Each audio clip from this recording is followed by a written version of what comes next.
My name is Marjorie Caverly, and I'm 32 years old. This is the story of the night my family finally learned the difference between love and obligation, and the night I learned it too. I was barely in the door when Mom looked at me over her New Year's table, the candles wobbling like even they were nervous. She adjusted her paper crown and announced, as casually as someone pointing out a stain, "Your sister's divorced now, so you'll be taking care of her and the kids." Then she added, "Simple as that, daughter." Dad didn't even glance away from the game playing silently behind him. He just nodded and said, "If you disagree, the door's right there." I set my fork down slowly. "Perfect," I said.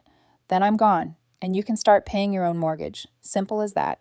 No yelling, no theatrics, just a clean snap inside my chest, like a wire pulled too tight finally giving way. I work underground most days where the air tastes like iron and the walls sweat. I come home wearing the mine like a second skin.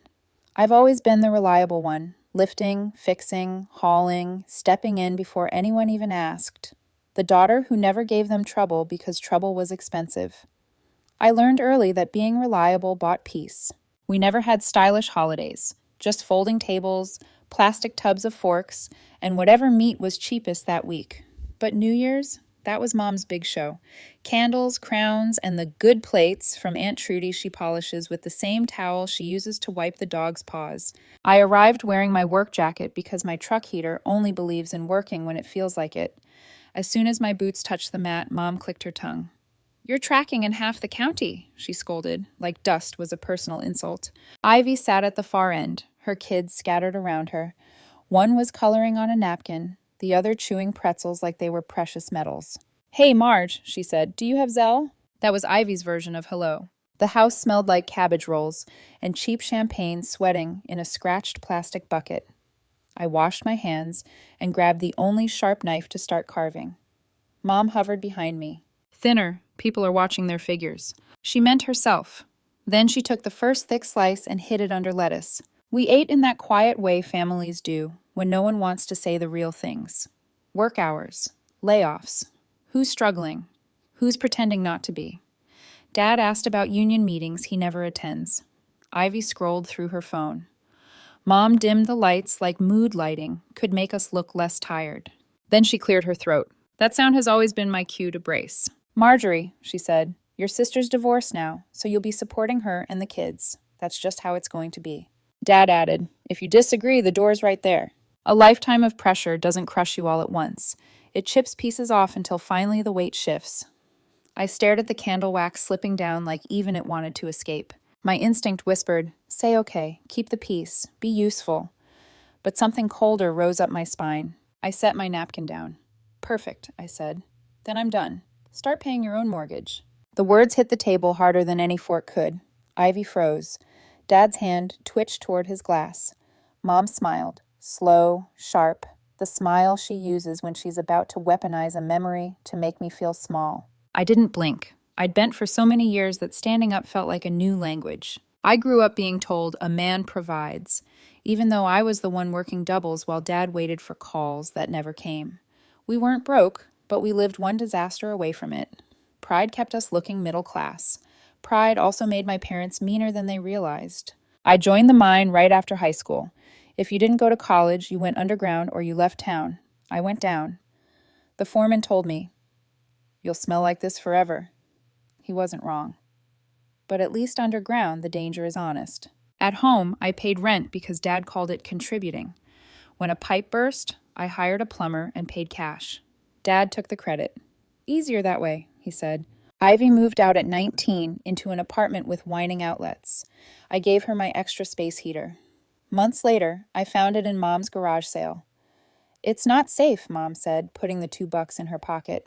Ivy married Sean, charming, lazy, always borrowing tools he never returned. Their wedding was a potluck in a musty hall. Dad cried. He didn't cry when I got my permanent badge. I started paying for little things because it was easier than watching Ivy cry. Daycare, co-pays, car seats, gas. Just until Friday. Fridays kept multiplying. Mom shifted from hinting to expecting. Grab milk. Donate to the school. Cover Dad's back pain appointment. Every yes tightened the leash. Then came November. I came home after a double shift and found a note in Mom's handwriting. "Took your debit." We'll put it back Monday. She'd paid the minimum on a store card we don't use and bought new curtains because the light is rude. When I confronted her, she laughed. You're so sensitive. Then December mailed me a new nightmare, a home equity loan, with my forged signature on a house I don't own.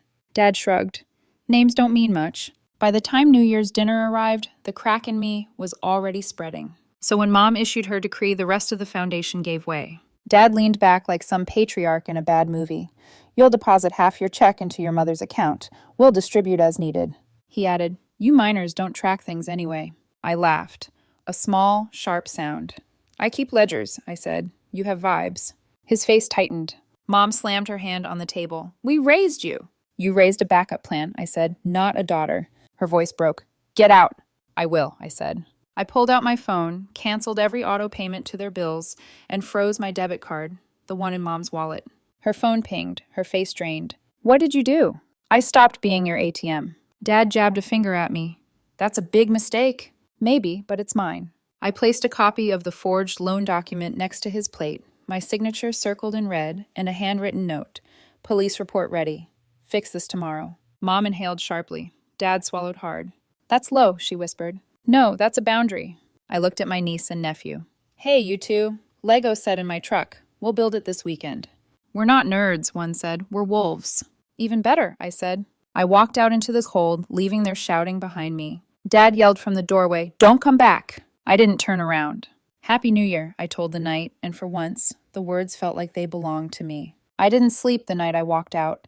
My apartment felt too quiet, like the walls were waiting for me to fall apart. I sat on the couch in my work pants, still covered in mine dust, staring at the spot on the carpet where my boots had dropped. Every time my phone buzzed, my stomach tightened. Mom's messages piled up first. You embarrassed us. You ruined the holiday. Your sister is crying. This is what selfishness looks like. Answer me. Dad's text came next, shorter, meaner, more confident he still owned authority over me. Fix this. You owe this family. Half your check. No excuses. You're being dramatic. You always were. I didn't answer a single one. The silence I gave him was the first real power I'd had in years. By morning, I felt wrung out, but I also felt something else. Something I hadn't felt since I was a teenager dreaming about leaving town. Room. Even the air felt bigger. I got dressed for my shift. As I tied my boots, the memory of Dad saying, minors don't track things anyway, replayed in my head. The kind of line he'd toss off because he thought I'd always take it. He forgot who signed my pay stubs. Underground, I moved in muscle memory. Tight spaces, low roofs, the hum of machinery, honest work. The mind didn't care who I disappointed. The mind didn't ask me to pay anyone's mortgage or daycare or phone bill. It only asked that I stay alive. My supervisor, Reggie, noticed the shadows under my eyes. You good? He asked. Better than last night, I said, which was the truth. He nodded like he understood more than I said. You ever need to switch shifts, let me know. Not for school pickups, though. Your mom already tried that. I blinked. What? He shrugged. Called me this morning. Wanted me to talk sense into you. I told her I don't manage souls, only schedules. I closed my eyes. Of course she did. Of course, the world had to be rearranged to suit her version of order. I'm sorry she dragged you into it, I said. He waved it off. Parents, they forget adults don't come with receipts. I almost laughed. Almost. When my break came, I checked my phone. A picture from Ivy flashed across the screen. Her lease. Just the lease. Nothing else. A minute later, the message came. January rent, please. Not demands. Not entitlement. Just the smallest sliver of humility. It hurt more than I expected. I texted back, I'll cover January. Then we do a budget. Real one. And I'll babysit for interviews. But I'm not paying for Mom's curtains anymore. 3 dots. Then, those curtains are hideous. It was the closest thing we'd had to a joke in months. When my shift ended, I drove home with a knot in my chest. The streetlights blurred through my windshield, turning everything into streaks of gold and white. The heater made that old clicking noise, the one I kept promising myself I'd fix. Maybe I would. Now that half my paycheck wasn't already spent before I earned it. I lit a candle when I got home. The apartment still smelled like detergent and faint oil from my jacket. As I sat on the couch, the quiet wasn't as sharp this time. It felt less like emptiness and more like space I could finally use.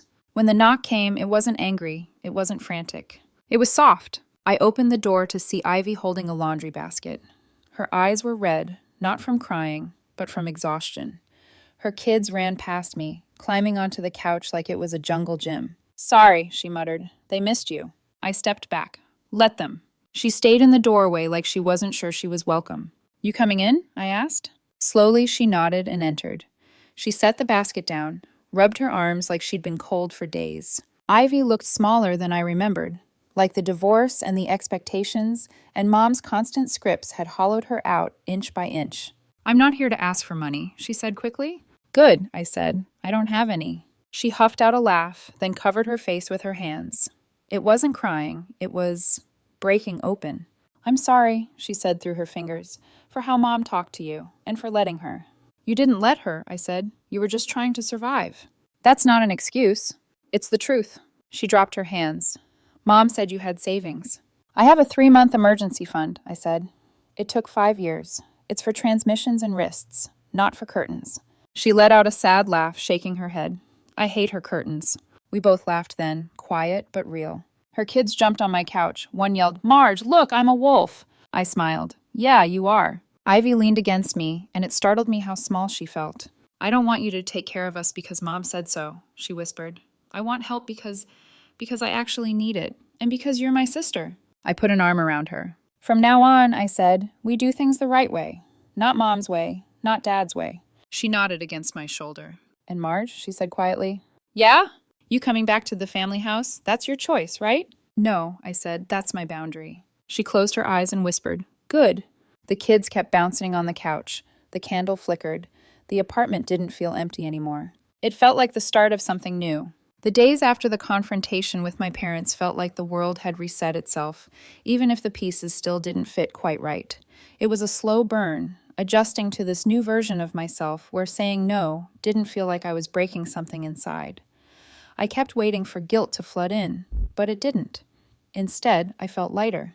I spent most of the next few days working, my thoughts consumed by the shift I had made, but there was always something in the back of my mind, something heavier. The family wasn't done with me yet.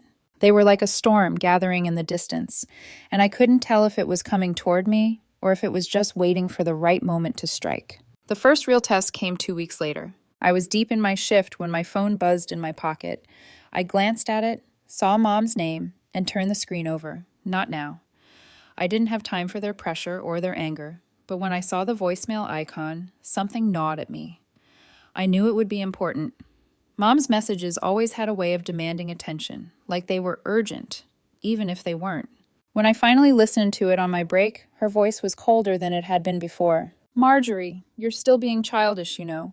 You walked away, and that's fine, but you're going to have to face reality. Family doesn't just stop. You don't get to choose when you come back and when you don't. It's your responsibility. You always knew that." The words hit like a slap. "It's your responsibility. You always knew that." She was trying to guilt me, trying to draw me back into their orbit like I had no say in the matter. I didn't call her back. Not then. Instead, I got into my truck after my shift, turning over the last few days in my mind. Every moment I spent keeping my distance felt like an internal tug of war. Part of me still clung to the familiar weight of my role in their lives, and part of me breathed easier without it. Then, later that night, Ivy texted me, "Mom's calling you a traitor." I stared at the screen. Traitor. The word felt like a razor, thin and sharp, cutting into what I thought was a solid foundation. My eyes lingered on the message for a long moment. Was this what I had become in their eyes? Was I a traitor just because I refused to keep playing their game? I typed out a reply, slowly. "I'm not a traitor. I'm setting a boundary." She didn't respond immediately, but I could feel her confusion through the words she didn't say. After a few minutes, though, she sent another text. "I get it, but it's hard. Mom's hard to deal with when she gets like this. You know she's just trying to get us all back together." I thought about what she said. Maybe Mom was trying to force some version of togetherness that worked for her, but it never worked for me. The truth was, every time I did what she asked, I felt smaller. I felt like a piece of machinery in their family system, one that they relied on but didn't really care for. And now every time I stepped away from that, it felt like freedom. The next day, I woke up early to work on my finances, setting the boundaries I needed to make sure I was never pulled back into that cycle again. The first step was a budget. The second was a savings plan that actually made sense. I wanted to feel like I was in control of my life. I didn't want to let them have the power to disrupt my peace. Not anymore. Then came the moment I had been dreading. Dad called. I'd been preparing for this, mentally bracing myself for the weight of his expectations. I didn't pick up the phone right away, but eventually I knew I had to. Marjorie, Dad's voice was lower than it used to be, a little quieter, like he wasn't sure of his footing anymore. I've been thinking about what you said, and, maybe you're right about some things.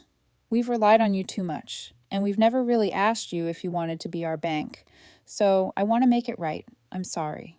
The apology was there, but it was buried under so much pride, so much defensiveness, that I could barely hear it. And honestly, I didn't know what to say, so I said the only thing that felt true.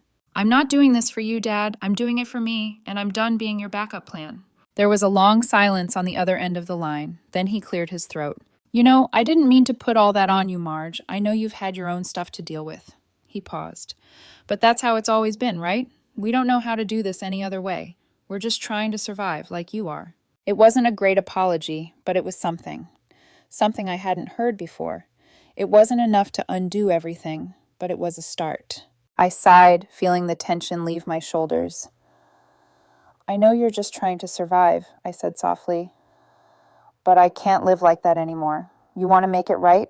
Stop treating me like an ATM and start treating me like a person. That's where we start. He didn't respond for a long time, but I didn't need him to. I knew I'd said my piece. That night, I found myself sitting at the kitchen table, staring at my savings goal for the next few months. It was small, just a few $1,000s. But it felt like more than just money. It felt like the first step toward taking back control of my life, to stop giving my energy away to people who didn't value me the way I needed to be valued. The hardest part was admitting I wasn't going to be able to fix them. I wasn't going to be able to save my family, but I could save myself. And for the first time in years, that felt like enough. The morning the real shift happened wasn't dramatic. There wasn't a phone explosion of messages from Mom or a guilt-laced voicemail from Dad. There was just quiet, a strange, heavy quiet I had never known in my life. I brewed coffee, sat on the couch, listened to the silence, and for once, instead of feeling like a weight, it felt like air. It was almost noon when my doorbell rang. Not frantic, not angry, just a steady knock. I opened it to find my mother standing there, holding a grocery store cake with sloppy blue lettering. We love you. Love was smudged, like someone had dragged a thumb through the icing. She pushed past me without waiting for an invitation. That was her way. The house was hers if she wanted it.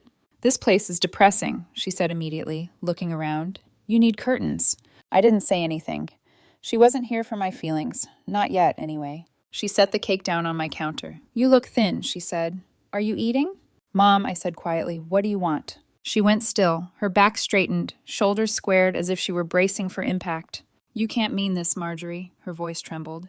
You can't mean to abandon your family. That word, abandon, hit differently coming from her. My entire life had been built around making sure no one ever felt that way. But I swallowed hard and said, I didn't abandon anyone. I stopped being the only one keeping the roof from falling in. She looked wounded. Do you know how you sound? Yes, I said, like someone with a spine. Her lips pressed into a line. Then the real reason she came surfaced. You embarrassed us at New Year's. You embarrassed your father. Ivy cried all night. You humiliated this family. I took a breath. You told me I was responsible for Ivy and the kids. You said simple as that. You said if I disagreed, the door was right there. So I took the door, and now you're mad I used it. Her face crumpled for a second. Just a second, before she reassembled it. I didn't raise you to talk to me like this. You raised me to be your backup plan, I corrected. You raised me to be the one who fixes everything you don't want to deal with. She stiffened. You're so dramatic. You took my debit card, I said. You left a note. You had money, she snapped. You forged my name on a loan, I said. That's a crime. A family loan, she hissed. No, I said softly. A crime. Her hands trembled then, not with fear, with anger, with the realization that I wasn't bending this time. You're choosing to hurt us, she whispered. You're choosing to punish us. No, Mom, I'm finally choosing me. She stared at me for a long moment, and something in her eyes shifted. Not forgiveness, not understanding, but recognition. She knew she'd lost control. She just didn't know how to live without it. Without another word, she grabbed the cake and stormed out, slamming the door behind her so hard the frame shook. The silence she left behind was heavy, but not painful, not anymore. I sat down at the table, exhaled, and whispered to no one, "This piece is mine." 2 nights later, there was another knock. This one didn't belong to Mom, it was Ivy. She stood there with the laundry basket, the kids bouncing behind her like excited puppies. "Can we come in?" she asked. "Always," I said. The kids burst past me, launching themselves onto my couch. Ivy followed more slowly. She looked tired, but not defeated. "We stayed at Mom's last night," she said. "Big mistake. She kept saying you were selfish, that you abandoned us, that you think you're better." I sighed. I figured. "I don't think you're selfish," she said softly. "I think you're brave." That surprised me enough to sit down. She sat beside me. "I've been living on autopilot for so long," Ivy said, twisting her hands. "Letting Mom talk for me, letting her run my life, letting her tell me what I should feel, and I just let her, because it was easier." "You were surviving," I said. "That's not a weakness." "It felt like one," she whispered. We sat quietly for a while. The kids flipped through channels on the TV, arguing about cartoons. Ivy looked at them the way only a mother can. Love mixed with exhaustion, pride tangled with fear. "I know you won't cut me off," she said. "Mom keeps saying you will, that you're done with all of us." "I'm done with them," I said.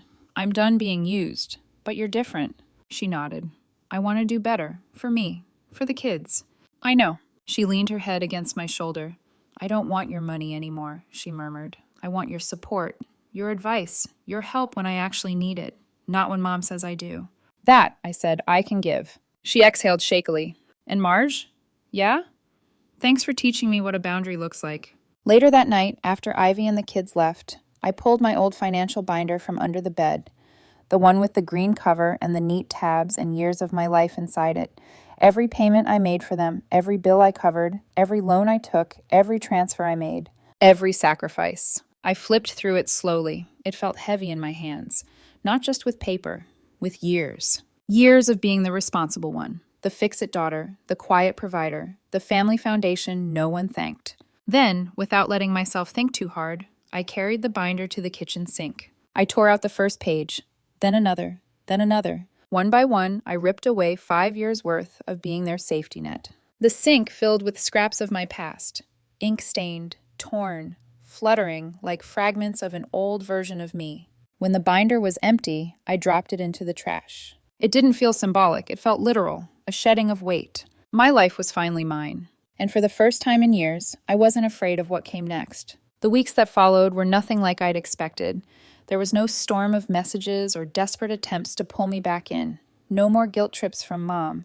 No more lectures from Dad. It wasn't easy, but I had expected a battle. What I didn't anticipate was how quickly the silence between us settled in like an old coat I couldn't seem to shake off. At work, I buried myself in the grind, but my thoughts always drifted back to the family I had left behind. Every call, every text, every memory of them pressing their expectations on me now felt like a distant echo. And yet, no matter how far I pushed them from my mind, I still carried the weight of what had happened, what hadn't happened. Ivy came over more often, not for help, not for money, but for comfort. Sometimes it felt like the two of us were healing from the same wound. She'd bring the kids over and we'd build Lego sets together or play games on the floor like we were little again. Those moments, simple as they were, filled the gaps that had once been filled by guilt and obligation. But one day the phone rang again. It was Mom. I stood there staring at it for a long time before I picked up. My heart beat loud in my chest. "Hello?" I said. "Marjorie," Mom's voice cracked with that familiar bittersweetness. "I need to talk to you." "About what?" I asked, trying to keep the edge out of my voice. I wasn't sure I was ready for another confrontation. About what happened. With the loan. I thought maybe we could come to some kind of agreement." The words hit me like a slap. It was as if she hadn't heard anything I'd said before. She wasn't asking for forgiveness. She was trying to manipulate me into cleaning up her mess again. "I already told you what happened," I said, forcing myself to stay calm. "I'm not responsible for that loan, and I'm not going to fix it for you."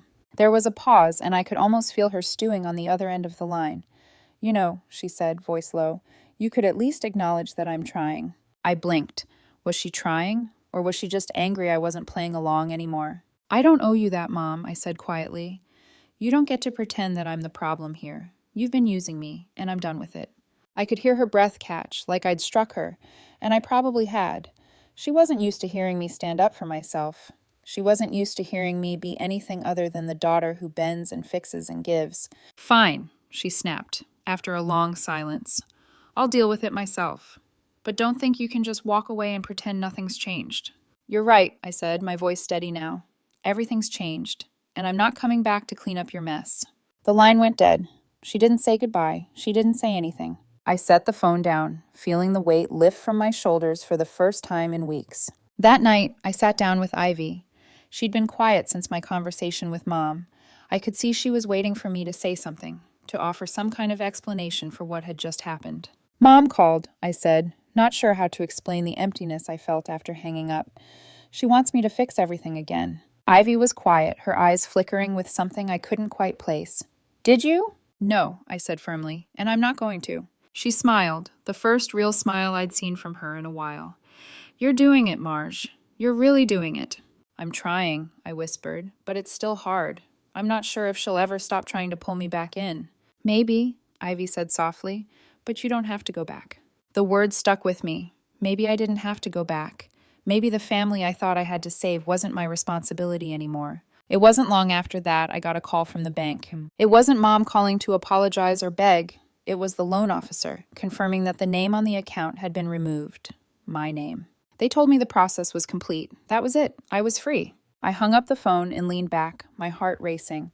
It felt like the final piece had fallen into place, the last barrier between me and a life that didn't revolve around them. I couldn't say I was happy, but I was at peace. For the first time, I didn't feel like a weight was dragging me down, a tether that kept me chained to a family dynamic that didn't respect me, didn't value me. In the days that followed, I stopped checking my phone for messages. I didn't ask how things were going with Mom, or if Dad had changed his mind. I let go. And as I moved forward, something in me shifted. I wasn't their fixer anymore. I wasn't their backup plan. I was just me. For the first time in my life, I was enough, just as I was. I could breathe again, and that was all I needed.